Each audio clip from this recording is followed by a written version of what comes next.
ಕೋಲಾರ ವಿಧಾನಸಭಾ ಕ್ಷೇತ್ರ ವೇಮಗಲ್ ಕುರುಗಲ್ ಪಟ್ಟಣ ಪಂಚಾಯಿತಿ ಚುನಾವಣೆಯಲ್ಲಿ 12ನೇ ವಾರ್ಡಿನಲ್ಲಿ ಕೃಷ್ಣಪ್ಪರವರು ಆಕಾಂಕ್ಷಿಯಾಗಿದ್ದಾರೆ. ಶಾಸಕರಾದ ಮಂಜುನಾಥ್, ಎಂಎಲ್ಸಿ ಅನಿಲ್ ಕುಮಾರ್, ಮಾಜಿ ರಾಜ್ಯಸಭಾ ಸದಸ್ಯರಾದ ಸುದರ್ಶನ್ ರವರ ಮಾರ್ಗದರ್ಶನದಲ್ಲಿ ನಡೆಯುತ್ತಿರುವ ಕೃಷ್ಣಪ್ಪರವರು ವಾರ್ಡ್ ನಂಬರ್ 12ರ ಆಕಾಂಕ್ಷಿಯಾಗಿದ್ದಾರೆ. ಮುಂದಿನ ದಿನಗಳಲ್ಲಿ ನನಗೆ ಅವಕಾಶ ಕಲ್ಪಿಸಿದರೆ ಮಾದರಿ ವಾರ್ಡ್ ಅನ್ನಾಗಿ ಮಾಡುತ್ತೇನೆ ಎಂದು ಮಾಧ್ಯಮದ ಮುಖಾಂತರ ತಿಳಿಸಿದರು. ವರದಿ ಶೋಭಾ, ಬೆಂಗಳೂರು. 3 ಟರ್ಮ್ ನಮ್ಗೆ ಅವಕಾಶ ಕೊಟ್ಟಿದ್ರೆ ಈಶ್ವರಮ್ಮನಾಗಿದ್ಲು. ಈ ಸರಿ ನನಗೊಂದು ಅವಕಾಶ ಕೊಟ್ರಿ ನಿಮ್ ಸೇವೆ ಮಾಡಕ್ಕೆ. ನೀವೆಲ್ಲ ನನಗೆ ಇದು ಸಹಕಾರ ಕೊಟ್ರೆ ಮುಂದೆ ನೀವೇನ್ ಹೇಳಿದ್ರು ನಿಮ್ ಹೇಳ್ದಂಗೆ ಕೇಳ್ಕೊಂಡು ನಾನು ಕೆಲಸ ಮಾಡ್ಕೊಂಡು ಹೋಗ್ತೀನಿ. ಅಷ್ಟು ಬಿಟ್ರೆ ನಾವು ಯಾವ್ದೊಂದಕ್ಕೂ ವಿರುದ್ಧವಾಗಿ ಹೋಗಲ್ಲ. ನೀವೆಲ್ಲ ಏನು ಅಭಿವೃದ್ಧಿ ಅಂತ ನೀವೆಲ್ಲ ಬಯಸ್ತೀರಾ ಅದ್ರ ಪರವಾಗಿ ಇರ್ತೀವಿ ಹೊರತು ಬೇರೆದೇನು ಹೋಗಲ್ಲ. ಅವ್ರು ಯಾವ ಕೆಲಸ ಮಾಡ್ಬೇಕಂದ್ರೆ ಆ ಕೆಲಸ ಮಾಡ್ತೀವಿ. ನಮ್ದೇನ್ ಫಂಡ್ ಬಂದಿರ್ತದೆ ನಿಮ್ಮ ಹತ್ರ ನೋಡ್ರಿ ಇಂಥದ್ದು ಬಂದದೆ 4 ಜನದಲ್ಲಿ ಕರ್ಸ್ಬಿಟ್ಟು ನೋಡಪ್ಪ ಹಿಂಗ್ ಬಂದದೆ ಈ ಕೆಲಸ ಮಾಡೋಣ ಅಂತ 10 ಜನ ಬಿಟ್ಟು ನಾವು ಓನ್ ಡಿಸಿಷನ್ ಯಾವ್ದು ತಗೊಳೋದೇ ಇಲ್ಲ ಮೇಡಮ್. ನಮ್ಮ ಮಿಸಸ್ ಮಾಜಿ ಗ್ರಾಮ ಪಂಚಾಯತ್ ಉಪಾಧ್ಯಕ್ಷರು ಪಂಚಾಯತಿ ಇದ್ದಲ್ಲಿ ಆಗಿದ್ರು. 3 ಸತಿ ಆಗಿದ್ದು. ಒಂದ್ಸರಿ ನಾಮಿನೇಷನ್ 2 ಸರಿ ಕಂಟೆಸ್ಟ್ ಮಾಡಿದ್ರೆ ಈ ಪಟ್ಟಣ ಪಂಚಾಯತಿ ಬಂದಿದ್ದಲ್ಲ ಅದಕ್ಕೆ ನಾವು ಒಂದು ಆಕಾಂಕ್ಷೆ ದೊಡ್ಡವ್ರನ್ನೆಲ್ಲ ಕೇಳಿದ್ದೀವಿ.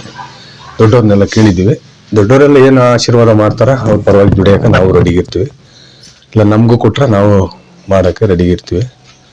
ಇವತ್ತು ಕರೆದಿದ್ದಾರೆ ಫೈನಲ್ ಮಾಡೋಕ್ಕೆ. ಅದಕ್ಕೆ ನಾವು ರೆಡಿಯಾಗಿ ಸಾಯಿಬಾಬಾ ದೇವಸ್ಥಾನಕ್ಕೆ ಹೋಗಿ ಬಂದು ದೊಡ್ಡವರ ಆಶೀರ್ವಾದ ಕೆಳಗಡೆ ಲಿಂಗಾಯತರ ಕೆಲವು ಕರೆದು ನಮಸ್ಕಾರ ಹಾಕಿ ಬಂದ್ವಿ ಅಷ್ಟೇ. ಸರ್, ಏನೀಗ ಹೊಸದಾಗಿ ಪಟ್ಟಣ ಪಂಚಾಯಿತಿಯಾಗಿ ಆಯ್ಕೆ ಆಗಿದೆ, ತಾವು ಒಬ್ರು ಆಕಾಂಕ್ಷಿ ಅಂತ ಹೇಳ್ತಾ ಇದ್ದೀರಾ. ಮೇಡಮ್ ಅವರು ಗ್ರಾಮ ಪಂಚಾಯತಿ ಸದಸ್ಯರು ಇದ್ರು, ಕಳೆದ ಬಾರಿಯಲ್ಲಿ ಆಗಿದ್ರು.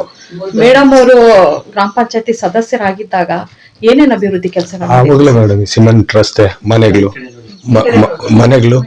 ಈ ಸಿಮೆಂಟ್ ರೋಡು ಇವೆಲ್ಲ ನಮ್ಮ ಫೀಲ್ಡ್ ಎಲ್ಲ ಆಗಿದ್ದು. ಎಲ್ಲ ಕಡೆನೂ ನೀರಿನ ವ್ಯವಸ್ಥೆ, ಪ್ರತಿಯೊಬ್ಬರಿಗೂ ನೀರಿನ ವ್ಯವಸ್ಥೆ. ಹೊಸದಾಗಿ ಕಟ್ಕೊಂಡಿರೋರು ಸಮೇತ ಸರ್ವೆ ನಂಬರ್ ಕಟ್ಟಿರೋರು ಸಮೇತ ಕೊಡ್ಸಿದ್ವಿ. ಎಲ್ಲ ಅನುಕೂಲ ಮಾಡಿದ್ವಿ. ನಮ್ಮ ಬಗ್ಗೆ ಏನಂತ ಇದಿಲ್ಲ. ಎಲ್ಲರೂ ಹೇಳ್ತಾರೆ ನೀನು ಒಳ್ಳೆ ಕೆಲಸ ಮಾಡಿದ್ಯಪ್ಪ, ಅದಷ್ಟು ದೇವ್ರು ಒಳ್ಳೇದು ಮಾಡ್ತಾನೆ ನಿಂತ್ಕ. ಇಲ್ಲಿ ಕಾಂಪಿಟೇಷನ್ ಅದಿರೇ ಇರ್ತದೆ ರಾಜಕಾರಣದಾಗೆಲ್ಲ ಮಾಮೂಲೆ ಅಂತ ನಾವು ದೇವ್ರ ಆಶೀರ್ವಾದ ಕೇಳ್ತಾ ಇದೀವಿ. ತಾವು 12ನೇ ನಂಬರ್ ವಾರ್ಡಿಂದ ಒಬ್ರು ಆಕಾಂಕ್ಷಿ ಆಗಿದ್ದೀರಾ. ನೀವು ಈಗ ಮುಂದಿನ ದಿನಗಳಲ್ಲಿ ಯಾವ್ಯಾವ ಅಭಿವೃದ್ಧಿಗೆ ಆದ್ಯತೆ ಕೊಡ್ಬೇಕು ಅಂತ? ಇಲ್ಲ ಮೇಡಮ್, ಜಾಸ್ತಿ ಇದೆ ನಮ್ಮೂರ್ಗೆ. ಬಡವರು ಸೈಟ್ ಇಲ್ಲ, ನಿವೇಶನ ಇಲ್ದಿರ ಜಾಸ್ತಿ ಜನ ಇದ್ದಾರೆ. ಗೌರ್ಮೆಂಟ್ ಜಾಗ ಇದೆ. ಇವರೇ ಹೋರಾಡಿ ನಮ್ಮ ಮಿಸಸ್ ಎಲ್ಲ ಹೋಗಿ DC ಅವ್ರನ್ನೆಲ್ಲ ಕರೆಸಿ ರಿಸರ್ವ್ ಮಾಡಿದ್ರು. ಆ ಜಾಗ ಮತ್ತೆ ಈಗ ಇಲ್ಲಿ ಯಾರಿಗೂ ಮಂಜೂರು ಮಾಡಲ್ಲ. ಈಗ ಇನ್ನಿಷ್ಟೇಲೋ ಇದು ಪಟ್ಟಣ ಪಂಚಾಯತಿ ಆಗಿರೋದ್ರಿಂದ ಅದರಲ್ಲಿ ಬಡವರಿಗೆ ಜಾಸ್ತಿ ಜನ ಇದ್ದಾರೆ. ಇಲ್ಲಿ ಅಲ್ಲಿ IB ಹತ್ರ ಇದ್ದಾರೆ, ಮನೆಗಳು ಇಲ್ದಿರಾನೇ ಇದ್ದಾರೆ. ಸಿಂಗಳಿಯಲ್ಲಿ ಜಾಸ್ತಿ ಜನ ಸೈಟ್ಗಳಿಲ್ಲ, ಮನೆಗಳು ಕಟ್ಕೊಳಕ್ ಜಾಗ ಇಲ್ಲ. ನೀವು ಕೇಳ್ತಾ ಇದ್ವಿ. ಅದನ್ನ ಮೇಯ್ನ್ ಅದೊಂದು ಆದ್ಯತೆ ಕೊಡ್ಬೇಕು ನಾವು ಫಸ್ಟ್. ಆಮೇಲೆ ಇನ್ನೊಂದು ರಸ್ತೆ ಆಗ್ಬೇಕು. ಅಲ್ಲಿ ಮನೆಗಳು ಕಟ್ತಾವ್ರೆ, ಅದ್ ಕಡೆ ರಸ್ತೆ ಇಲ್ಲ. ಅದೊಂದು ಕೇಳಿದ್ವಿ, ಶಾಸಕರನ್ನ ಕೇಳಿದ್ವಿ. ಆಯ್ತು ನೆಕ್ಸ್ಟ್ ಇದ್ರಲ್ಲಿ ಮಾಡ್ಕೊಡೋಣ ಅಂತ ಹೇಳವ್ರೆ. ಇಷ್ಟೆಲ್ಲ ಗುರಿ ಇಟ್ಕೊಂಡು ನಾವು ಕೇಳ್ತಾ ಇದೀವಿ. ಮುಂದೆ ಹಣೆ ಬರೋ ದೇವ್ರು ಏನ್ ಮಾಡ್ತಾನ, ಟಿಕೆಟ್ ಕನ್ಫರ್ಮ್ ಆದ್ರೆ ನಾನು ಇದು ಮಾಡ್ತೀನಿ. ನಾವು ಇನ್ನೊಬ್ಬರ ಮೇಲೆ ಕಾಂಪಿಟೇಷನ್ ಮಾಡಕ್ ಹೋಗಲ್ಲ. ಪಾರ್ಟಿ ಸಿದ್ಧಾಂತ ನಮ್ಮ MLA ಅವರು ಅದೇ ಹೇಳಿರೋದು, ಯಾರೇ ದುಡಿಲಿ ಅವ್ರಿಂದ ನಾವು ದುಡಿತೀರಿ. ಅನಿಲ್ ಅಣ್ಣ ಆಗಿರ್ಬೋದು, ಎಲ್ರು ನಮ್ಗೆ ಮೊದ್ಲಿಂಗ ಅವ್ರು ವಿಶ್ವಾಸ ತಗವ್ರೆ. ಈಗಲೂ ಇದ್ದೀವಿ, ನೋಡೋಣ ಅಂತ ಕೇಳೋಣ ಅಂತ ನಾವು. ಸರ್, ಈ ಹಿಂದೆ ಮೇಡಮ್ ಅವರು ಆಲ್ರೆಡಿ ಗ್ರಾಮ ಪಂಚಾಯತಿ ಉಪಾಧ್ಯಕ್ಷರು ಕೂಡ ಆಗಿದ್ರು. ತಮ್ಗೆ ಎಲ್ಲಾ ತರ ಅವಕಾಶ ಸಿಕ್ಕಿದೆ, ಎಲ್ಲಾ ತರ ಇದಾಗಿದೆ. ಈ ಸತಿ ಬೇರೆಯವ್ರಿಗೆ ಒಂದು ಅವಕಾಶ ಮಾಡ್ಕೊಡಿ ಅಂತ ಪಕ್ಷ ಏನಾದ್ರು ಹೇಳಿದ್ರೆ ಅದಕ್ಕೆ ತಾವು ಬದ್ಧರಾಗಿ ಸೇವೆ ಮಾಡೋದಕ್ಕೆ ರೆಡಿ ಇದ್ದೀರಾ? ರೆಡಿ ಇರ್ತೀವಿ ಮೇಡಮ್. ನಾವೇನು ಇದು ಒಬ್ಬರ ಮೇಲೆ ಇದು ಮಾಡೋ ಇದಿಲ್ಲ. ಪಕ್ಷ ಏನ್ ಹೇಳುತ್ತೋ ಮಾಡ್ತೀವಿ.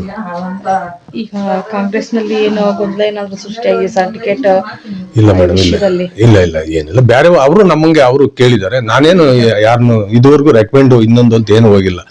ವ್ಯಕ್ತಿ ಅವರು ತಿಳ್ಕೊಂಡು ಕೊಡಂಗಿದ್ರೆ ಕೊಡ್ಲಿ, ಇಲ್ಲಾಂದ್ರೆ ನಾವು ಆಯ್ತು ಯಾರು ಕೊಟ್ರೆ ಅವ್ರಿಂದ ನಾವು ಬಿಡ್ತೀವಿ ಅಂತ. ಮತದಾರರ ಒಪಿನಿಯನ್ ತಗೊಬೇಕಾಗುತ್ತಲ್ವಾ? ಹೌದು.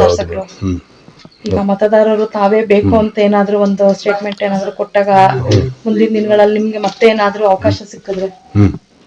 ಅಲ್ಲ ಮೇಡಮ್, ಕೇಳ್ತಾರೆ ಅವರು. ಈಗೆಲ್ಲ ಕರೆದು ನಾನು ಹೇಳಿದೀನಿ ಎಲ್ಲ ಅಲ್ಲಿ ಬರ್ಬೇಕು ಅಂತ. ಸ್ವಲ್ಪ ಜನ ಲೇಡೀಸ್ ಎಲ್ಲ ಬರ್ತಾರೆ. ಅವ್ರನ್ನ ಕೇಳಿ ಒಪಿನಿಯನ್ ಕೊಟ್ರೆ ನಾನು ಇದ್ ಮಾಡ್ತೀನಿ. ಈಗ ಇದು ಮುಂಚೆ ಗ್ರಾಮ ಪಂಚಾಯತಿ ಇತ್ತು, ಈ ಪಟ್ಟಣ ಪಂಚಾಯತಿ ಆಗಿದೆ. ಜವಾಬ್ದಾರಿ ಜಾಸ್ತಿ ಇರ್ತದೆ. ಒಂದು ವಾರ್ಡಿಗೆ ಎಷ್ಟು ಜನ ಮತದಾರರು ಬರ್ತಾರೆ ಸರ್? 688 ಜನ ಇದ್ದಾರೆ ಮೇಡಮ್. ಅದರಲ್ಲಿ ಒಂದು 4 ಪೈಲೂರ್ ಆಗಿ ಸತ್ತೋಗಿದ್ದಾರೆ. ಟೋಟಲ್ 688 ಮತ ಇದೆ. ಮತದಾರರಿಗೆ ಏನ್ ಹೇಳಕ್ ಬಯಸ್ತೀರಾ ಸರ್?